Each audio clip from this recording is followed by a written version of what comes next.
Good evening, everyone, and welcome to Monday Night Fireside Chat. I'm Gil. With me tonight, we got Tammy of Rebel Canners and Mark of ChefTech. And yes, like I said, it's the Monday Night Fireside Chat, and tonight's topic is canning and food preservation supplies and open chat. All righty, and so let's pop back over here. We never do open chat. We always stick to topic. Yeah. Okay. There we go. Hey, let me unmute. I hit the. There we go. Tammy's unmuted. Yeah. Oh, All Tammy's right. got her chauffeur. Sweet. Yeah. He's being chauffeured There he is. in the Rebelmobile.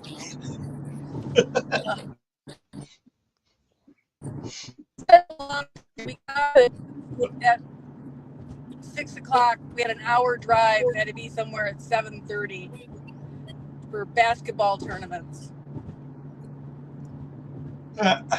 Okay, we missed the first part of that. You were breaking up there.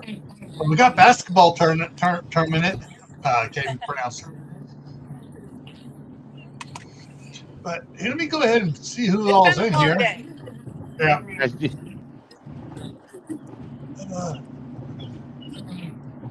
And it's throwing up that stupid message. It's like, yeah.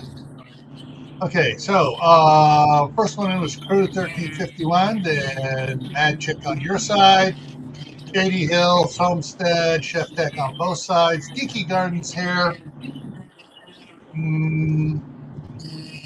Let's see.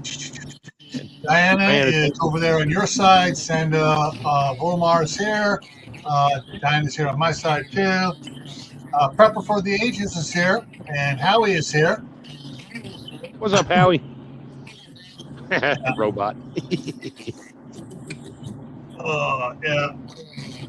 So, and Kraken Grind is here as well. And there we go. All right, either we're getting a bunch of trolls coming in because the number up here in the corner jumped over 25. Oh, maybe there's more people coming in that want to hear what's going on. Yeah, so listening is just fine. We'd appreciate though if you, whichever side you're coming in on, hit the thumbs up. Say, hey, I'm just listening. But if you're driving, you can wait until you stop at a stoplight. I'm at a stoplight now. I will be listening to it. That's the way home. Or have a chauffeur. Or have a chauffeur, yeah. Yeah.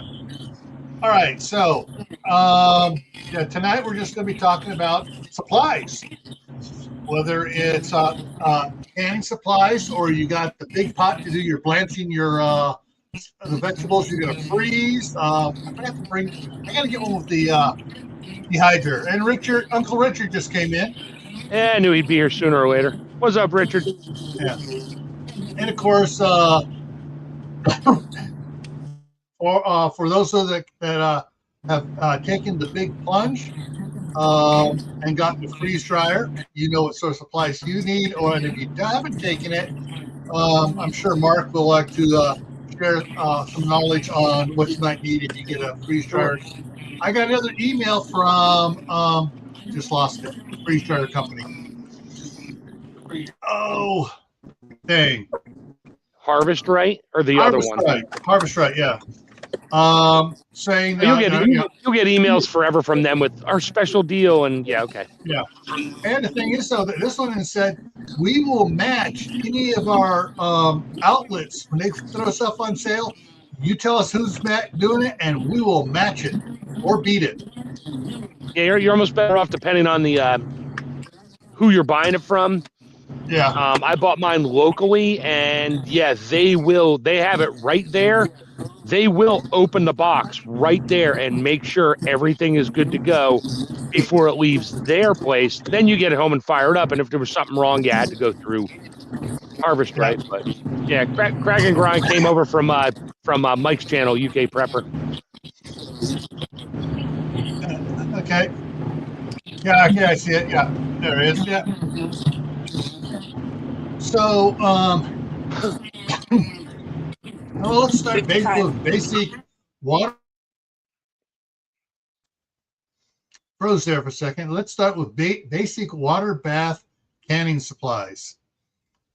You're going to need a big pot and some tongs to lift the jars out. You're going to need jars and good lids.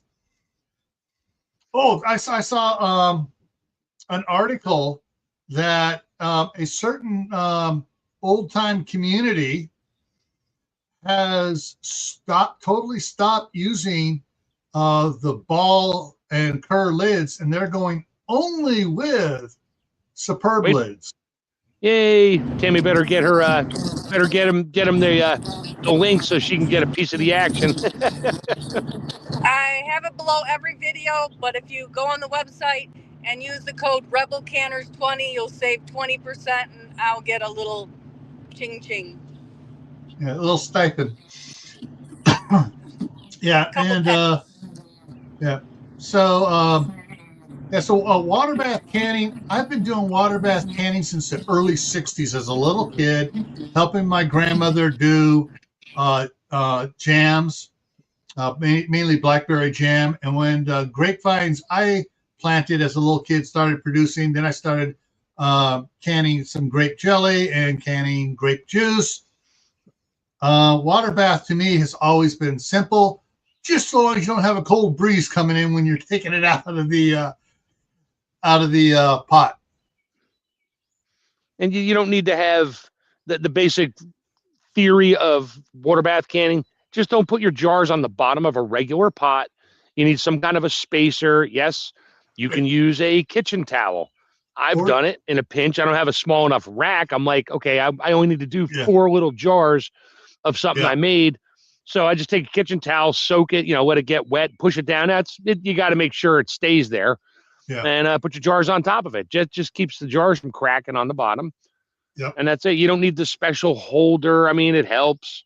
I have the little lift out tray where you can fit, I think, 5 quarts in it or 6 pints or whatever, and it hangs on the edge of the pot and all that, and that's fine. It comes in the kit if you buy the kit at Tractor Supply or wherever. Don't push down Harbor Freight. They had water bath canning sets there at Harbor Freight. Well, there you go. Anyway, it comes with the granite pot and all the little rack, and you get the tongs and the lid lifter and the little air bubbler, debubbler thing, and all kinds of stuff, which is fine. I mean, if you can get the kit, great. I got more pieces of kits. I probably have like 8 pairs of tongs. Tammy probably has like 20 pairs of tongs. Go to Goodwill. You can grab all of it there. You usually find pieces of it there. Yeah.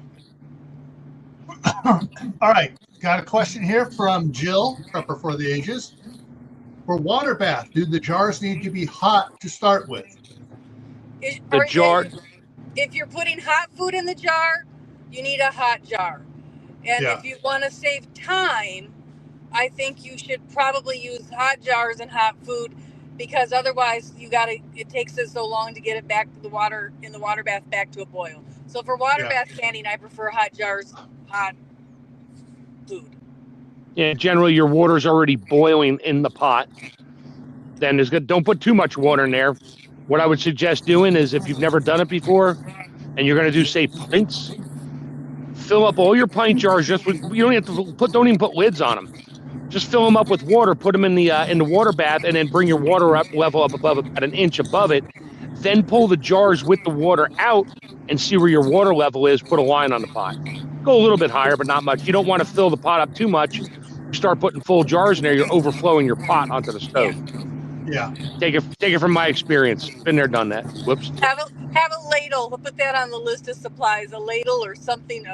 I use a measuring cup, like Tupperware measuring cup with a handle to scoop out the water, because I usually have too much. Yeah, you need at least an inch, but you can water bath in 8 inches of water above the jar. It's just harder to pull the jars out. It takes longer, and it takes a little bit longer to get it up to temperature. Yeah, it takes it longer to boil too. Oh yeah. The other thing to consider too, if you do it according to code, and you have it like an inch and a half above the jar, you're going to need a kettle of hot water to keep, because it's gonna boil away as if you're doing something like that takes 3 hours, like meat or something or vegetables. It's going to take longer, so it's going to boil down, and you're going to need to add some more water to it. And that's something else to have. Just all right, everyone froze. Everyone who does not have a tea kettle or something for heating hot water, coffee pot, whatever you want to call it, does not have one. But oops in the side chat. I'm sure everybody has some kind of little pot they can put on a stove to boil water in.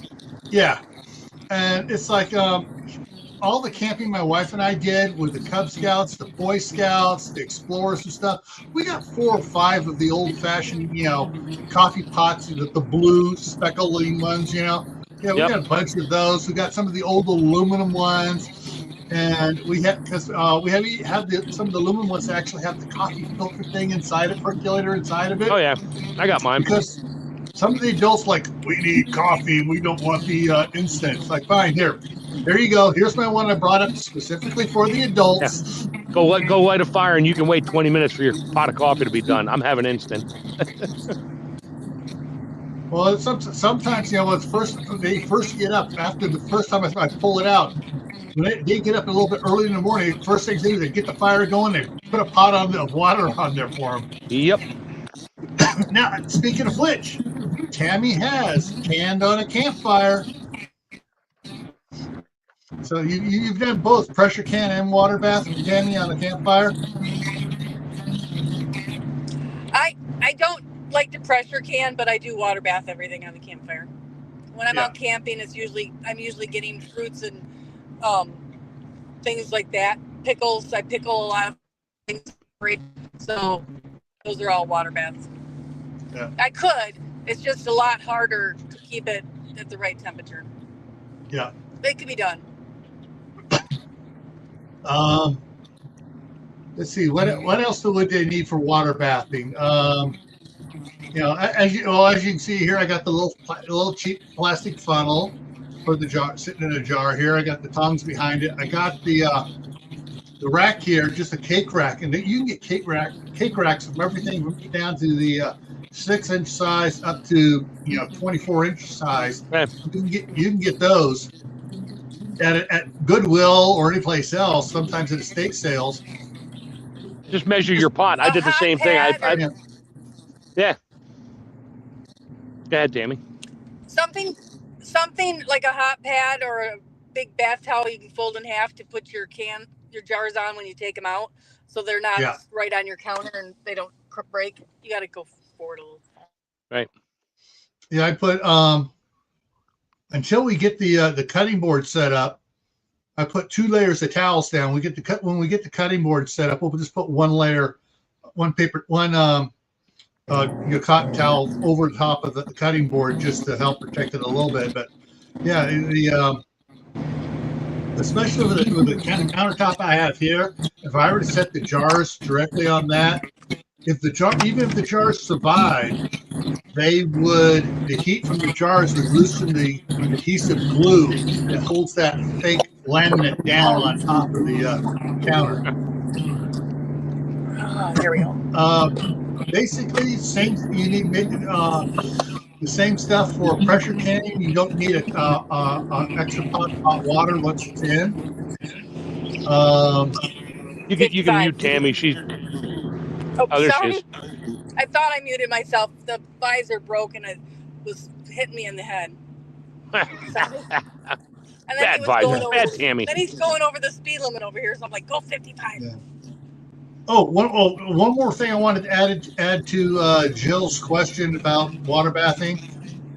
We did a lot of blackberry jams, probably 60 quarts each year, and if we'd have on the stove the big water bath pot going. We have the big, huge pot of jam just sitting there simmering away.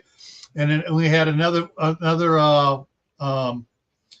burner off to the side that we had hot water in that we'd set the jars in. And so we take the jars out of the hot water, dump them out, ladle the blackberry jam in, wipe the lid, put the ring on and stuff, and set it into the water bath canner as fast as possible.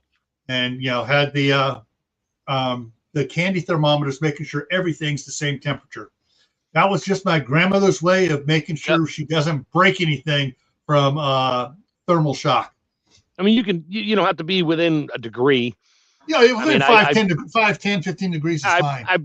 I've poured not 350 degree oil, but I've poured probably 200 degree oil into a cold mason jar and never had a break. Although now that I've said that, the next time I do it, the bottom's going to crack out on me, and I'm going to get oil everywhere. Yeah. I usually do it in the sink anyway, just in case. But those were the old jars before 2020. They were tempered glass. Yeah. 2019, 2020, that company stopped making it as tempered glass. If you want tempered glass, you have to buy from Superb or Azure Standard to get the tempered glass like they used to have before 2020. Or buy it from over in Europe. Oh, good luck with that. Yeah. On a side note, with the tempered glass, I don't know if it's tempered or not, but Chosen, I want to get it right. Chosen avocado oil mayonnaise. The jars they use are thicker than the old purrs and balls we had from back in the 60s and 70s. So I pulled some of those old ones out and put them on the scales. Like, whoa, this weighs more. It's thicker. It's got more glass to it. So if you're into doing the avocado oil mayonnaise and brought all the soy crap and other stuff in it, Chosen's even at Costco, and save the jar afterwards.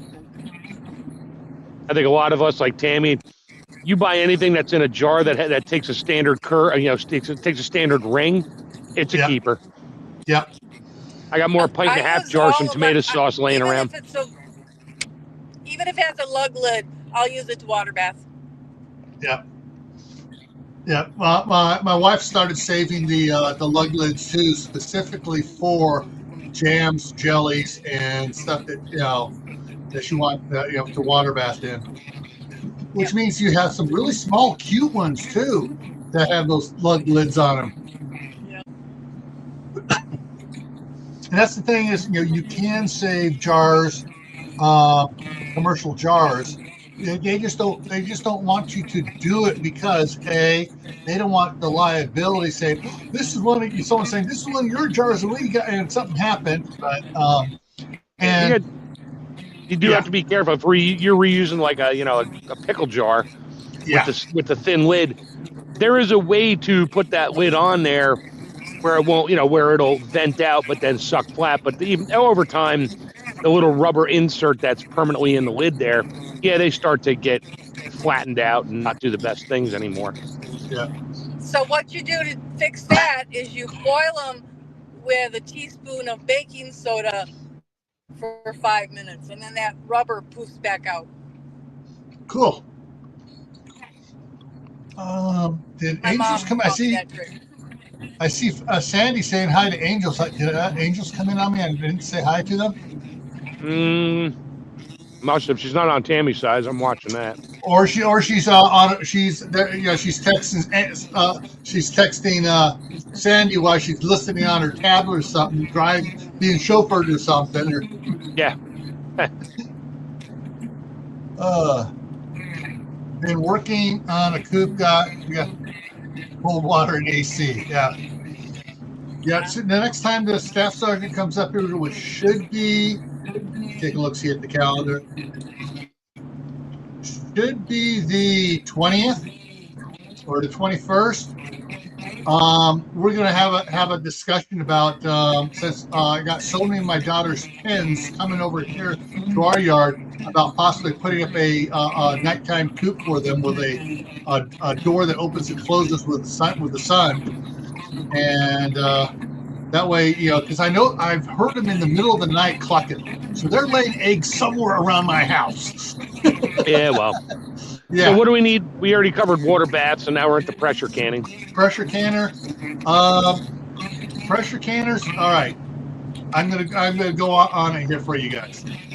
The Rolls Royce of pressure canners is the All-American non-gasket machine fit that comes with the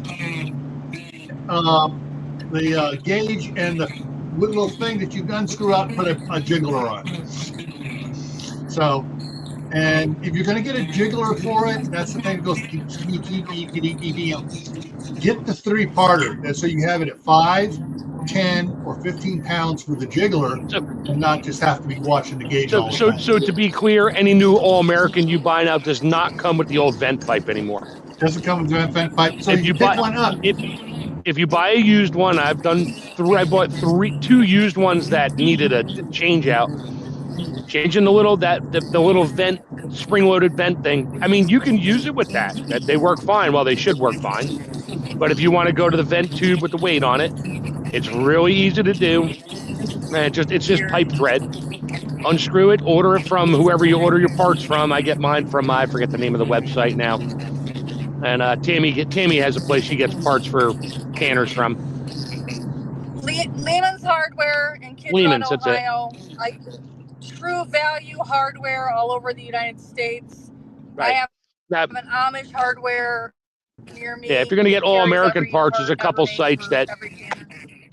Yeah, if you're going to do All-American, yeah, I mean, there's a bunch of sites for it, but get the weight and all these weights. You don't get these from All-American. Yeah, you can order directly from the company too. There's a parts catalog on the back of every book. Oh, okay. And if you're like me, you inherit a Presto canner, a heavy-duty Presto canner with a gasket in it. Buy an extra gasket or 10. It's a bear to get it. I brought the gasket kit, put the gasket on, didn't seal the first time. Finally, I had to take it out, heat it up in hot water, take some olive oil on it, coat the gasket outside of the canner, put it back in and stuff, and finally going through the extra step there, it actually started sealing. And then of course the little bubble one on top went out. But yeah, get extra parts. I have 4 All-Americans. I got the 2 930s and 2 925s. I only ever used 2 at a time, but I couldn't resist the deal. I kind of got addicted. But I bought like 5 gauges, extra pins, extra weights, extra all kinds of parts for them, because if a gauge goes bad, you don't really know it. I always use the weight and the gauge, and the weight's going to jiggle at 10 psi for using 10, or it'll jiggle just over 10. My gauge, even though it's a brand new gauge, says 11 when it starts to jiggle. So I just make sure it doesn't drop below 11. A 10-pound weight will not jiggle until it gets over 10 pounds. So it should be correct to be jiggling at 11. Okay, that's fine, but I prefer it jiggling because I'm not going to stand there and stare at the gauge the whole time. I can sit 20 feet away with the door open and listen to it, just go in and check on it. And it doesn't matter if you have to do it at 10 pounds for your altitude. You can do it at anything above 10. It doesn't matter. It just cooks a little quicker. Yeah, but 10 on the jiggler is 11 on the gauge, just so you know. Yeah. Right. The same with 5 and 15. The gauge and the weight are just slightly off. Yeah. Above you can also get your gauge tested at a lot of the extension places for the different colleges and universities in certain states will test the gauges for you. Right. Yeah, they're not doing that here anymore at the extension offices. Yeah. Yeah. Like I said, some states, check to see if they're doing it. And if they're not doing it, see if they know who is doing it in your area. Yeah. Find a 4-H club nearby. They know. Yeah. Those are the people that aren't doing it anymore. True Value Hardware, sometimes your hardware store will do it for you. and if you have a good hydraulic company around during their slow season, they have test stuff to test all things, and they may or may not be willing to test it for you. But I know of a couple here in Idaho that during the wintertime when they're not, all the tractors aren't running and they're a little slow, yeah, bring it in. Sometimes they'll do it for free just because they're bored. Yeah, or they're charging like a couple bucks. Yeah. Yeah, pay my guy here. Go give him $5. He'll do it for you. Yeah. Now, if it's a bad gauge, he ain't gonna give you a new one, but at least you know. He'll let you know. Yeah. Yeah. And if you drop your lid, Ooh. if something happens and you smack that gauge, yeah, there's a pretty good chance you screwed it up. If you hit the gauge, I store all my canners. The lids go upside down over the pot. Yes. All my All-Americans. So the gauge is inside. I even have my weight is tied on with a little piece of string, and it stays on the piece of string. It doesn't really, if it affects it by a gram, it's a lot when it's jiggling. I don't worry about it. As long as my gauge hits 10 or 11, I'm good. But yep, all my weights, everything stays intact inside the canner, and I can stack them on top of each other like a leaning tower of Pisa in my kitchen, which the wife hates. I got 4 All-Americans stacked up, and they go up about 7 feet. It's kind of creepy. Oh wow! Amazon changed their logo today. Okay, what, Tammy? I was answering Sandy's question. You can use chocolate mint to make a tea, but it does have a different flavor to it. Chocolate mint has a different flavor to it. We have chocolate mint tea. Yes. It's better in things than standalone. Right. Okay. You really don't need many more supplies for pressure canning as you do. If you can water bath, you're pretty much set for pressure canning in terms of tools and stuff. And yes, you can water bath in your pressure canner. Just leave the lid off of it. I use the lid as a lid. I just put it on there. I don't seal it down. And I'll get a nice vent of steam out of there because the lid weighs like 4 pounds. So it'll actually generate about a half PSI of pressure in there just with the weight of the lid sitting on there. But yep, just got to take it off and check, make sure you're still rolling a boil. Yeah. Other stuff for well, you need the same, the tongs, all the same stuff you do for water bathing for pressure canning. So I just said that. Yeah, pretty much if you have everything for water bath, a canning kit, you pretty much have every tool you need minus the pressure canner. Yeah. And then for both of them, you need teaspoons and measuring cups and hot pads. Now, if you're wanting to get a canner, a pressure canner, Costco has on their website all the ones, and Costco's doing a deal cheaper than All American is selling on their website, because that was the deal they made. Well, we want to be selling a little bit cheaper, and we're going to have it there. And they, in my store, they had the 25 quart up here in my store, so I grabbed one of those. But if you want the big, everyone from the small one to the big one, they have it on the Costco website, or they did 3 months ago. But yeah. As an added bonus, if you're like me and you like to do large volumes of like bone broth, buy your bones, throw them in the pressure canner, and top it off with water. Just don't fill it too high, and turn it on. And you can set your vent. I throw my 15-pound weight on there, and I just get it up to pressure. And yeah, you want to make bone broth quick. It's much faster than throwing it in a pot and simmering it on a stove for 6-8 hours. Yeah. All right. Next topic here to go to, dehydrating. Now, my mom had a dehydrator back in, when did she get that? 78, 77. And we've been using it on and off since she passed away in 2007. And she was using it up until then. A Sunbeam. Is it a Sunbeam? No. That's my car dehydrator. I've got chives and mint on the dash of my car right now in the drying in the sun. No, what she got was I'm not sure the brand it was. I have to look at it up again, but it wasn't Sunbeam or that. It was a wooden box with a plexiglass front on it and the heater and fan in the back. And you could change the temperature and you could change the fan. Unfortunately, it went away. So I got to I'm going to be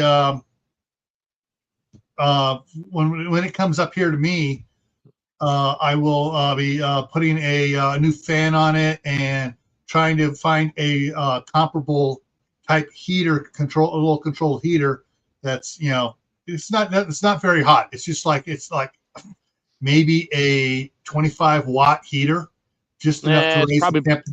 Probably more than that with the air blowing over it. Yeah, but yeah, well, it's not a lot of air. It's just you just like, is it how I hear it going? You put your hand. I don't feel any breeze. So you put a Kleenex over it, then it sucks the Kleenex up to it. Yeah, but I got my Excalibur, but I paid big money for that. Yeah. But one of the side things for this, and I wanted to share this. Oh, geez, just lost the name. Not Southern Blessed Homestead. The one with Lee and shoot, I forgot their names. Those that know, I know some of you here have been there. I forgot to say hi to Took by V's here. They were making for the grandkids fruit leather, and she shared this with me. The Luck Love 2-piece Swiss roll, cake mac flexible jelly roll, silicone pan. Yeah, you should put that in there in the dehydrator, and it keeps the stuff from sticking to the screen. And it's the one where it blows across and not down through. So it blows across. That works great for it. You can use parchment paper too. I mean, you need to keep your stuff from dripping through if you're using, fruit juice paste type stuff you made yourself. And just put parchment paper down. You just can't put too much on there. It's going to run over the sides. Yeah.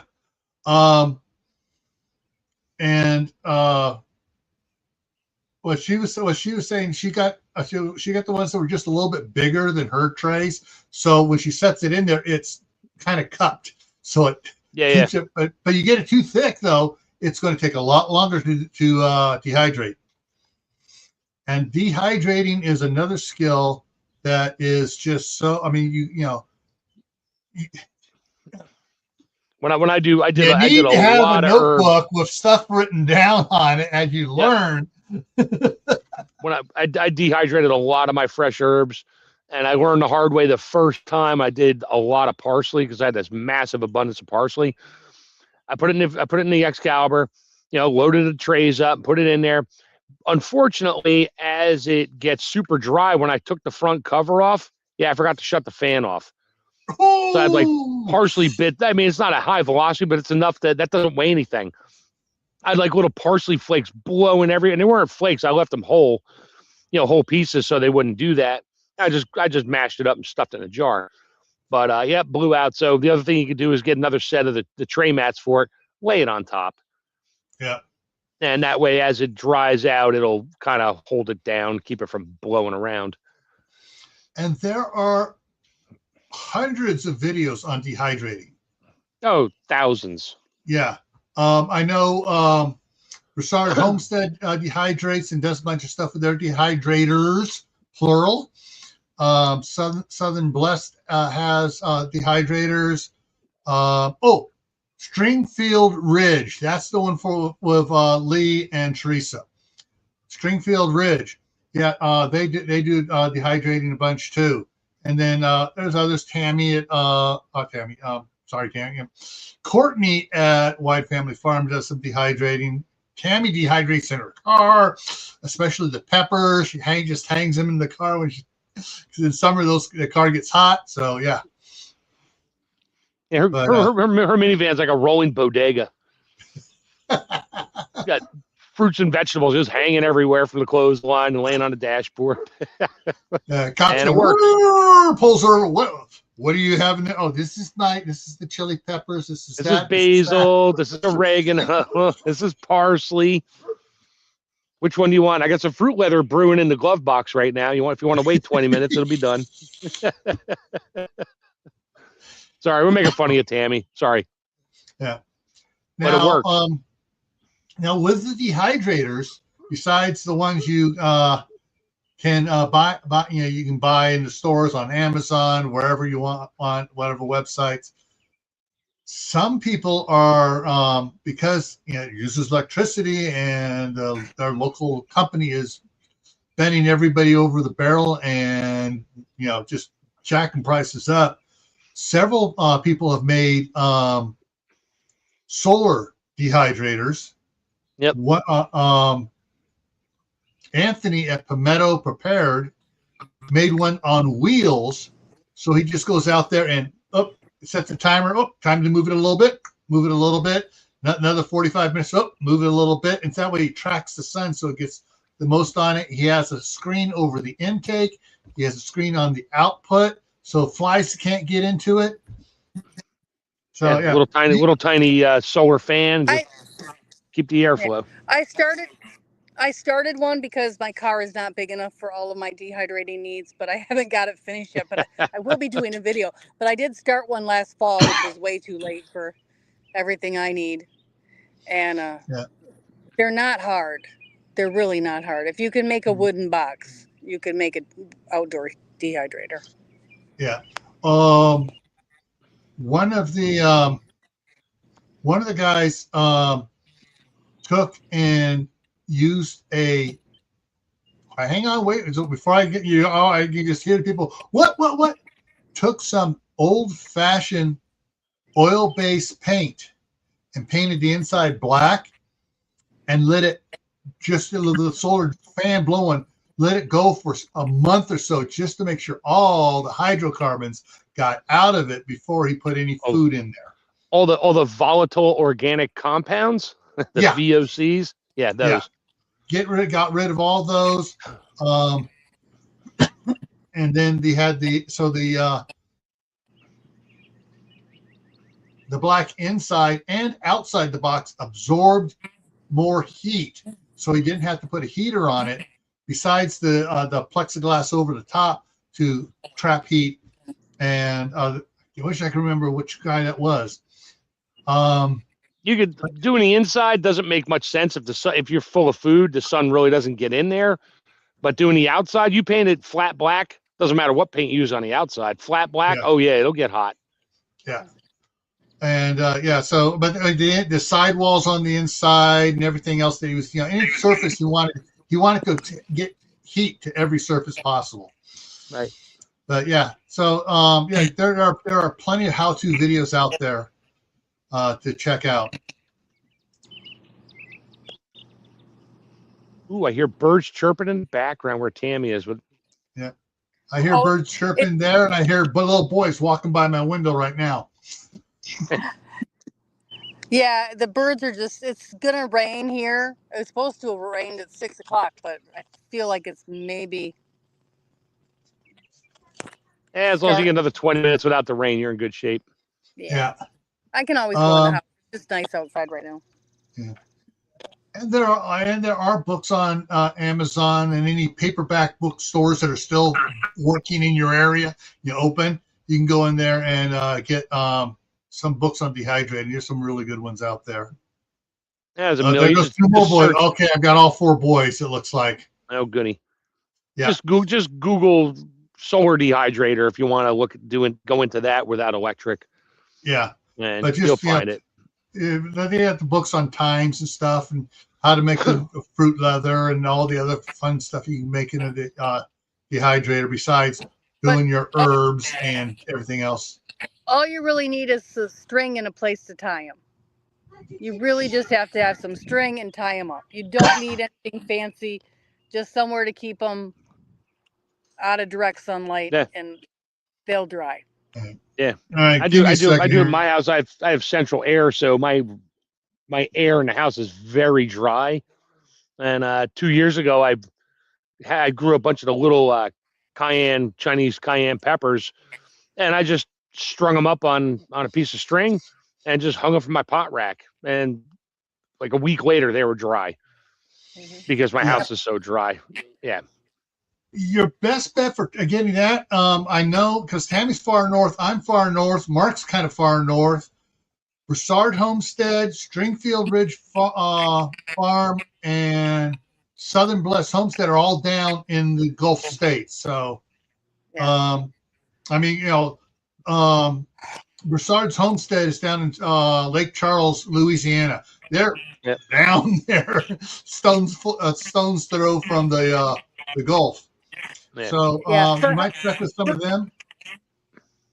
For high humidity, you're really going to need some kind of fan to circulate the air.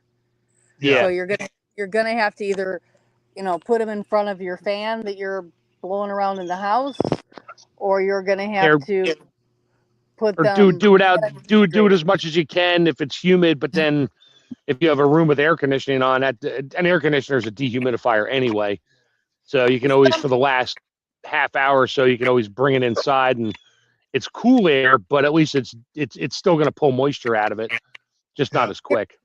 And you can do some things in the microwave. I prefer not to do that, but you can dry things in the microwave, or you could dry it in the oven. An electric oven. An electric oven. Yeah, if you use a gas ovens are wet heat, so you kind of defeat the purpose trying to use a gas oven, whether it's natural or propane. Yeah, got to be an electric oven, and the price of electric. So good luck with that. Yeah. Let's see. All right, so Mark, you're up. What? Freeze dryers. It's an investment. It's a big investment. It's not I'm just going to get a freeze dryer. One of my wife's friends keeps bugging her. I'm going to talk to your husband. I really want to do it. Because I gave her some stuff, and she was just like over the moon on it. And she's like, I need a freeze dryer and I need some Mylar bags. I'm like, some Mylar bags? I said, I buy them in a case of 1,000. You don't buy like 20. You'll use that up in 2 runs, and then you got nothing again. And the oxygen absorbers. And freeze drying is its own science. I mean, I don't let the machine tell me when it's done. I use a digital scale. And everybody you go to on YouTube, I'm dehydrating, freeze drying for the first time. What do I need? Oh, you need the little laser heat gun thing. And you need the wood, the moisture meter for wood. Well, you're not freeze drying wood, and that reads it works has its own science behind it. It works great for wood, but it's not great for food. Yeah. And I learned the hard way a bunch of times. And finally, I saw one guy. I'm not going to throw anybody's names out there, but I watched him. I was like, oh, duh. I mean, what do you? The science is you're removing 100% of the moisture. Well, how do you know it's all gone? Harvest Right will tell you, put your hand on it and feel for cold spots. That means there's still moisture in there, it's still frozen. Okay, that's great. What if you miss that one piece of food and it goes in a bag? And that happened to me. You ruin the whole bag or the whole batch. I use a digital scale. I weigh it if sometimes I don't even weigh it before it goes in. Like tonight, I'm doing pound cake right now. I didn't weigh it before it goes in. There's no need to. But when the machine says it's done, I'll pull it out. Tray and all, throw it on my scale, weigh it in grams, write it on the whiteboard, and say it's 1,222 grams or whatever. I got 4 trays; they all weigh a little bit different. I'll put them back in for another 2 hours, and I'll pull it out. And if I pull it out and it lost weight, well, there was water in there, and I don't care if only one lost weight and the other 3 stayed the same. They all go back in. Yeah. And I'll do that. I'll repeat. I'll rinse and repeat. Probably sometimes I've done it like 7-8 times. Over the course of, my longest run was like 82 hours because it was a very, very high water load. It was chilly and it was thick and it took a while. And I had a couple trays that I weighed out that didn't lose any weight. One did, lost like 4 grams, put them all back in. When I pulled it out 4 hours later, the other 3 trays lost 6 grams each. I was like, wow, that would have caught me off guard. So I put them back in. So a $22 good digital scale that you use for, Weight Watchers, whatever, not the cheap one at Walmart, get a decent one anyway. But and just keep it in one spot. Don't bang it around. It'll calibrate itself. You can zero it out. I do that. I mean, for that, you need to, you got the freeze dryer, comes with the trays, and then you're going to want all the covers and things. That's another added investment. And I don't even want to think what I got invested in mine, but the amount of food I've freeze dried, I've saved that money already. I haven't thrown anything in the trash. And then I upped my game one more step about 2 months ago, and I went out and picked up a 20 cubic foot bottle of food grade nitrogen. And the little gun and the hose and the regulator, that was a big investment. Not as much as the freeze dryer, but nitrogen by itself is a tiny bit heavier than the air, even though it's, 70% nitrogen we're breathing, there's still oxygen mixed in. But I'll put the nitrogen gun at the bottom on like 1 PSI. It's not much, just to flood the bag up. And that way, when I'm doing stuff that's semi-fragile, like little cake bites and stuff, I don't want to turn it to powder. And Right. I'll flood that, throw my oxygen absorber in there and seal it up and let it sit for a couple days. I throw it I inventory it and throw it in a tub. And yeah, that's how they pack a lot of your chips and stuff. They not always, but they'll run it through a room that just has nitrogen. And that way there's no oxygen, because oxygen, if you have no water, oxygen is your next greatest enemy. Yeah. So that's why I use O2 absorbers, but they're not going to pull all the O2. They'll get a lot of it, probably most of it. And it depends on what size it is. I mean, there's a lot of science behind it. Everybody just, watch a video and buy a freeze dryer, and then a year later you used it twice and it didn't work and you're angry, and then you throw it on Facebook Marketplace and take a loss. And then I call you and say, I'll buy it. Yeah. Well, back in the 70s and 80s, two companies that come to mind that marketed theirs were filled with nitrogen. Their packages was in the 80s was Mountain House, and the 70s was a company called Sam Andy that got it was one of the first ones doing it, and they didn't go whole hog in like everybody else did. When other companies came online, and they just ran out of business. But all their product was absolutely top notch. In fact, we have stuff that my mom bought in 71.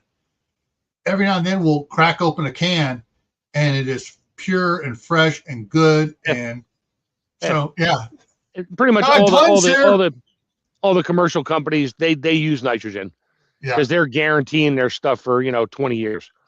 So they will flood out the nitrogen. They'll still throw the oxygen absorbers in there to pick up whatever molecules are left, but they'll flood those things with nitrogen because it's inert.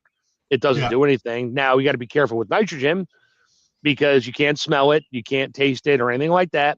Yes, our atmosphere is whatever percent nitrogen, but in pure form, like if you're spraying a lot of nitrogen, you could not be around much longer. Yeah, because you get no oxygen coming to you. When I was working construction back in the 80s, one of the guys had one of those giant, huge bags of Lay's potato chips. Yeah. And he carefully opened it up slowly, so not to disturb, a lot of airflow in there. Yeah. Took his lighter, lit it, and poked the lighter down, and the lighter went out. Yeah, of course. So I'm not sure I understand your question, Tuck. So is there no downside to running a batch of food through the freeze dryer twice? So if you run it through and you bag it up and you realize a couple weeks later that your crunchy sweet potatoes are now mushy, you're not running it through again. They're already deteriorated. Throw it out. But beforehand, so long if you have the scale and you weigh it. Oh yeah, no. So the harvest rate, it's a digital screen. So I'll hit the stop button. Now it doesn't shut the freezer off. It just it stops the freezer stays on. That's right. I just hit stop and I shut the pump off and I let the air back in. Everybody said you have to vent it. Yeah, you're letting air back in. It's a vacuum in there, so air is going back in. And then I take them out. I weigh them. If it didn't lose weight, I slide them back in, shut the door, close my drain back up, and hit more time. And I'll set it for 2, 4, 5, 10, 20 hours, whatever. and it turns, you seal the door up, turns the compressor back on. The temperature's already there. It just brings the vacuum back down again and continue. So you're not freeze drying it twice. You're just taking it out to check it and putting it back in. Yeah, that's what I say. So just run it through the freeze dryer. It's like, if you leave your stuff in a pressure canner or a water bath canner a little longer than what it's called for, it's not going to ruin the food. So right, unless you leave it overnight, in which case you get flat sour, but that's another story. Yeah. So you can run a freeze. I've run it, and it happens to me. It happens to a lot of people. It's like it says it's gonna. I'm pretty sure. I waited out, and I set it for another 4 hours, and I'm like, okay, it's probably going to be done because it was just cake. It was a low moisture load, and I'm pretty sure it was done because I always set it for extra time anyway. I go down and check it, but I don't have time, or I got to go to work. I check it real quick. I'm like, well, I got to go to work. I'm not going to be back for another 8 hours. I'll set the timer for 12 more hours. Just throw it back in there. It just holds it in stasis. Yeah. It continues to vacuum it and, freeze and heat, because that's right. It heats the trays, but it's cold. So it's sublimation. Water goes from frozen state to vapor state without going to liquid state. So that's where freeze drying, we all know Mom always had that Cool Whip container in the freezer. It was freeze dried because you take the lid off and the top was full of snow and the bottom stuff was white powder. And I'm not talking that kind of white powder. And it tasted like crap. Yeah. In the last couple of minutes, one other thing on it that you've mentioned before. One of the other expenses of using a freeze dryer is changing the oil. Yeah, you got to change that. The Harvest Right will tell you. I use, ironically, they're like, you must use our freeze dry oil. It's like, no, look up the SDS sheet. It is pure mineral oil. I go down to Tractor Supply, or not Tractor Supply, it's my family farm store, whatever. They have gallon jugs of ultra pure mineral oil for horses. It is super pure, super clean, and it's cheaper than buying the little quart bottles from Harvest Right or wherever, or just some random mineral oil you bought at the hardware store. Don't use that. But I buy that, and I don't do candy. I'll tell you right now, if you're going to buy a freeze dryer to do candy, you better be willing to buy a new pump and change your oil all the time, because the gases of the chemicals in the candy that get sucked into the pump will destroy the oil. And if you don't change it very, very soon, you will destroy your pump. And now you're buying another $900 vacuum pump, all because you wanted to make Skittles for the kids. Don't do it. You're not freeze-dried Skittles are not freeze-dried. Yeah, basically that's it there. Yeah, I got this in my wish list. It's in my wish list for, I don't know, it's been in there for at least 4 years, just waiting. Yeah, waiting for you to buy a freeze dryer. So when the wife moves up here, when she may do something this summer and go over, take, here she comes back up. April has told her, well, you want to practice, you can come use mine and see how it works. And so if the staff sergeant decides that's what she wants to do one of her trips up here, we will do that, and we'll find out whether or not, when we're going to buy it. But yeah. But so the biggest pitfall of owning a freeze dryer is not just going with what the directions say. Oh, the freeze dryer says it's done. I don't feel any cold spots. Well, it's sort of cold. No, it's not really. I'm not sure if it's cold or not. Oh, it's fine. The freeze dryer said it's done. Yeah. You pack it up. Your room is humid. You're doing it in the garage in the summertime where the humidity is like 95% outside. As soon as you pull food out of the freeze dryer, if there's any humidity, moisture anywhere, it's a sponge. It is thirsty. That's exactly what it's going to do. It's going to start absorbing moisture. O2 absorbers do not remove moisture, just oxygen. So, and a lot of people buy it. And then like a year later, they open something up and they're like, oh, what happened? It stinks. It's bad. Or God forbid you get sick if you eat it.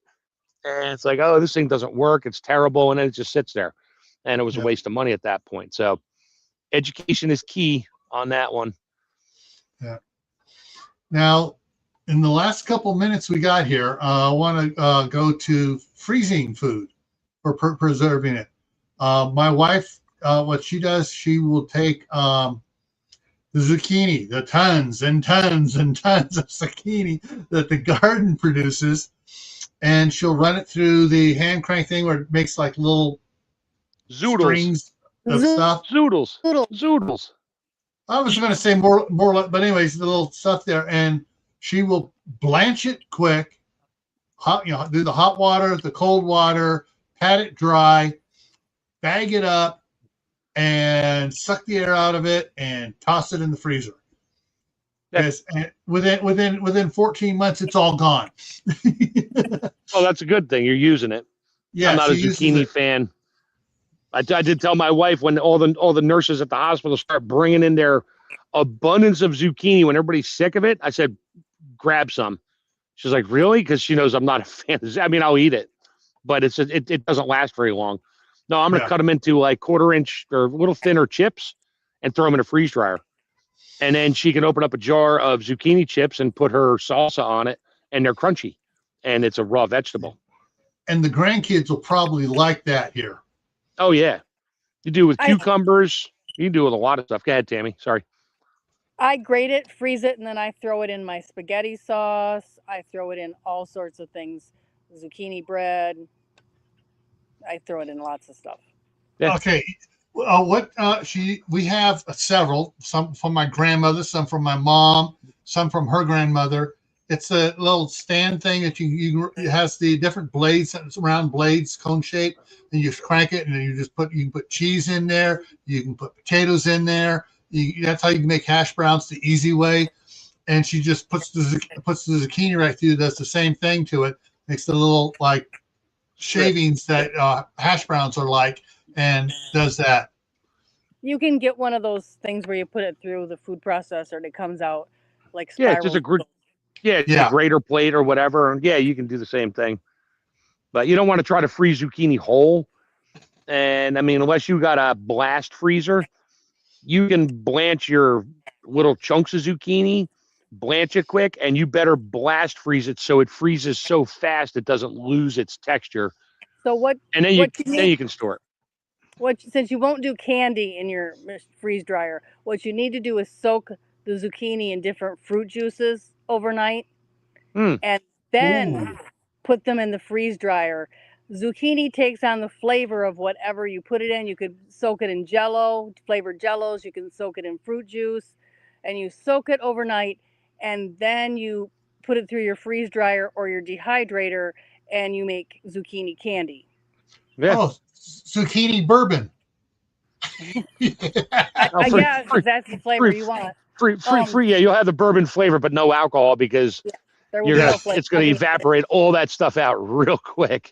I also can zucchini pineapple. I can Zapples, which is zucchini made to be fake apple, and I do zucchini relish, like somebody in the comments said. So there's a lot of things. I am the person who will take the giant zucchini that somebody found in their garden and didn't want. That is like my favorite zucchini, is the ones that are the size of a small boat. Yeah. All right. So I think we've covered so for doing the zucchini supplies you're going to need like either good knife, cutting board, or one of those grater shredder. You can use the hand grater if you want to. That's my wife. She got tired of hand graters, so she does the crank one. Or you can go just buy the big industrial food grinder.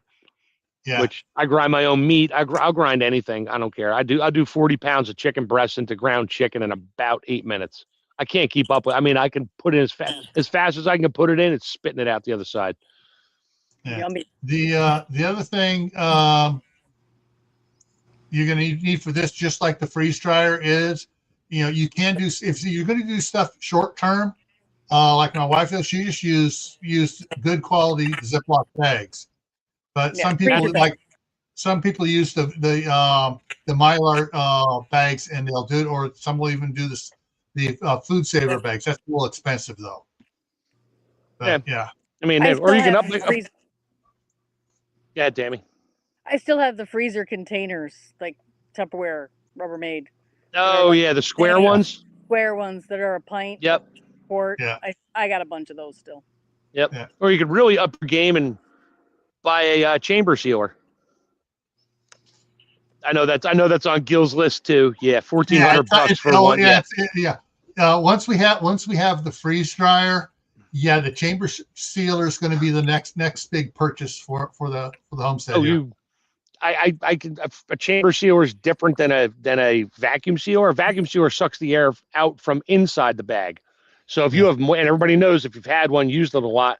If you got some like even steak, raw beef, raw chicken, stuff like that, and as that thing starts to ramp up, you start to see little liquid streams heading towards the pump, and you better hit the stop button before it gets in between the sealer. Or it's not going to seal. Chamber sealer, it evacuates the air from inside and outside the bag. It's a chamber, and the sealing bar is inside the chamber. So I'll put soup in there, and I got to watch it because if I set it too long, the soup will actually boil because of lack of air pressure. Then it foams up. I did that with tomato. I put that on one of my videos about I think I did tomatoes in there, and tomatoes just start to foam. And if you don't hit that stop button, it'll pull the foam right into the entire chamber and get into your pump. You don't want to do that, but they're great. I use that. I mean, I got steaks. I bought whole New York strips, cut my own steaks, put them in the in chamber bags. They'll be good for like 2-3 years. There's like almost zero oxygen or air in there, and it's great. It's great for marinating too. I did that with chicken for my wife. She made a Spanish chicken marinade, let it soak in a bag for like a day or so in the fridge. I threw them in a couple big chamber bags, threw them in a chamber sealer. Oh yeah, it really pulls all those flavors into the meat. It's awesome. Yeah. All right. I think we've covered everything, on it. Sorry we didn't get much to open chat because it's we did so much information here on it. If you have any questions about stuff, you can email me. My email's in the bottom of on my side. Tammy's emails on her side. And we'll answer questions. And just showed up, Bushcraft family on your side there, Tammy. Hey. Sorry, we're leaving. Right.